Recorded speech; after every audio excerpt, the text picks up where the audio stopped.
Welcome to In Play. I'm here with Washington Post national political correspondent Karen Tumulty, and we're joined by Newt Gingrich, former Republican Speaker of the House, 2012 Republican presidential candidate, and now one of the co-hosts of CNN's Crossfire. Mr. Speaker, thank you for taking the time. Let's get right into it.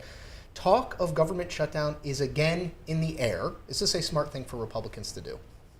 Well, I think Republicans, the way Obama has a non-negotiating strategy, Republicans have two choices: get rolled or fight. And if they fight, Obama will be thrilled to have a government shutdown. And it's clear that he likes to fight. He doesn't like to negotiate, but fighting to him is a variation on campaigning.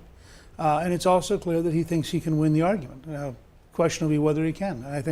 But I think if you're a conservative Republican, Obama gives you almost no choice except to get into a fight, because Obama is so contemptuous and so hostile that there's no possibility of any kind of normal negotiations. So you see the fight as inevitable, but the question is, how difficult is it going to be for the Republicans to win it, given the fact that when you did this, you had three things going for you that the Republicans don't have today.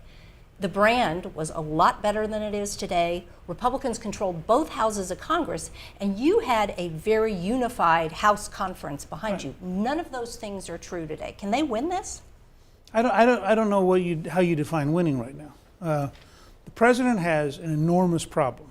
Remember, first of all, the election is not until 14 months from now.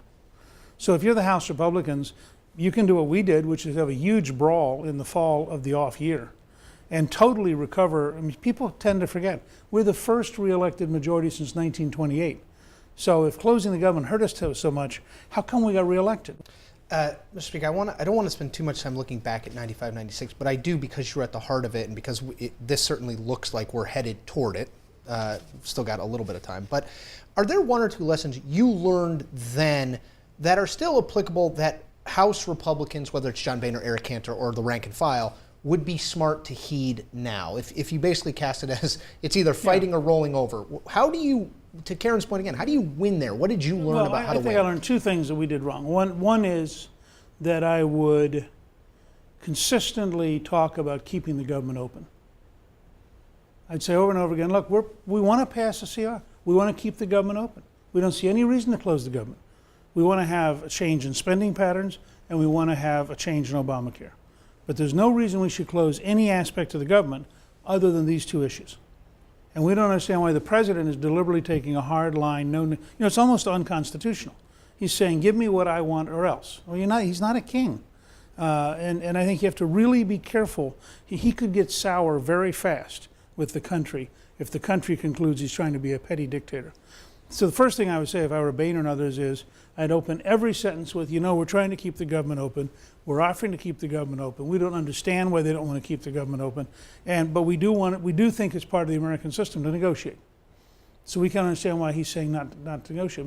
You remember, maybe because of my age, we put Graham Rudman on a debt ceiling. I mean, for the president to get up and say, as he did, I think, Sunday, I'm not going to negotiate on the debt ceiling, it's un-American. I mean, every president, Reagan, Clinton, Bush one, all put things on debt ceilings.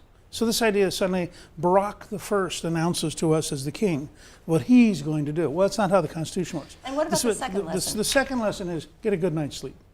I'm saying that's always good advice. Well, because I think towards the end we got as tired as Clinton did, and I think and the Senate broke. And when the Senate broke, I caved personally. I mean, I was the guy when I got the call from Dole that said we can't do this anymore. I went in and said we can't do it. I think if I had more sleep, I would have said, gee, that's unfortunate, Bob. Let me go talk to my guys and I'll let you know what we're going to do. And I don't know that we would have stopped at that point. I mean, I look back, it's pretty clear that the Clinton White House was starting to cave. Dick Morris says in his book that they were clearly losing ground during the second shutdown and that they were beginning to get very worried. Thank you, Mr. Speaker. Great. Thank you.